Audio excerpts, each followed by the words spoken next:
if you can explain more, like for example, I'm from Indonesia, so I'm going to talk about Indonesia. During the 1815, 1830, there are a lot of natural disasters that happening in Indonesia. For example, the explosions of Mount Tambora in East Nusa Tenggara that leave desperations for about 50 years, causing the agricultures to go down for a longer period of time. And also, at the same time, during that time, I think Indonesian and many of the South Asian countries are beginning to realize that they're being burdened by this colonial authority. And so there's a lot of turbulence within this country. One example is that in East Nusa Tenggara during 1800, it used to be the sources of horses that during that time the Dutch need very much in Java, because they want to mobilize their resources to control the plantations of sugar canes, industry, and many other things. So, but during that time, there are a lot of troubles within the locals, and as a result, there's a decline in trading horse. Wouldn't that be also the causes for, other than that you say that the world is becoming close again after 1820 above? Are you concerned about climate change? No, it's about the decline in tradings. Okay. Oh, backlash. Yeah, and the causes of it. You mean backlash? That yes. is resisting globalization. Yes, the resistance within inside and also the... well, we've seen it before, so why not again? We saw it in the late 19th century in Europe. After Britain went open and the rest of Europe mimicked Britain, now we're talking about the first half of the 19th century, all was well. So Europe was becoming much more liberal in terms of attitudes towards pro-global attitudes. But by the 1870s, there was enough complaint by injured parties for them starting to move for protection. The classic example is grains flood into Europe, the continent in particular, from the Ukraine and from the US, lowering grain prices. That hurts landlords. The landlords have a lot of power. They complain. Up goes the tariffs on grains. So there is a lot of reaction in Europe, backlash to these events.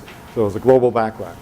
And since they imported primary products, they raised tariffs on the primary products that they actually could compete with at home.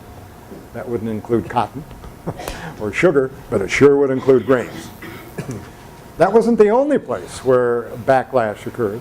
Backlash was even stronger in the third world of that time, which had autonomy. Latin America, as I showed you a moment ago, had the highest tariffs in the world, this backlash reaction. So there's plenty of evidence during this first global century of backlash appearing late in that century.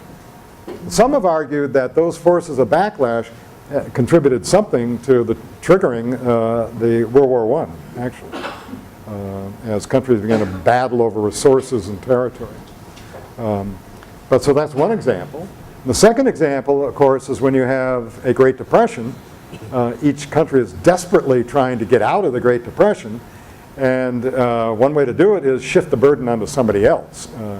So if I raise tariffs, it'll protect my industry, it'll hurt yours, I don't care. My voters come at home, and I want to protect my voters, and so I'll raise the tariffs. So there was another backlash that took place that was even bigger during the Great Depression. It was so big, in fact, that it has taken the world 30 years after World War II, 40 years, to dismantle all that anti-global backlash forces to get to where we are now. And now, if you have a slowdown in growth in Europe and North America, if they have financial problems in those parts of the world, if they are confronted with climatic disasters, or if they have to deal with immigrants fleeing climatic disasters, how will they react to that? Well, the past suggests it probably will not be pro-global. It'll be anti-global. They're going to be putting up their barriers to don't take asylum seekers anymore. They're going to be more and more driven by climate changes, protect industries that are being hurt, etc. So you can see, if history is a predictor, that there are conditions whereby there might be a backlash to globalization. Will it happen? Or, well, there are things that are a little different now. I mean, there are multinational institutions that might keep it from happening. So the rules of the game are a little different, but and let's hope they're different enough so we don't lose it.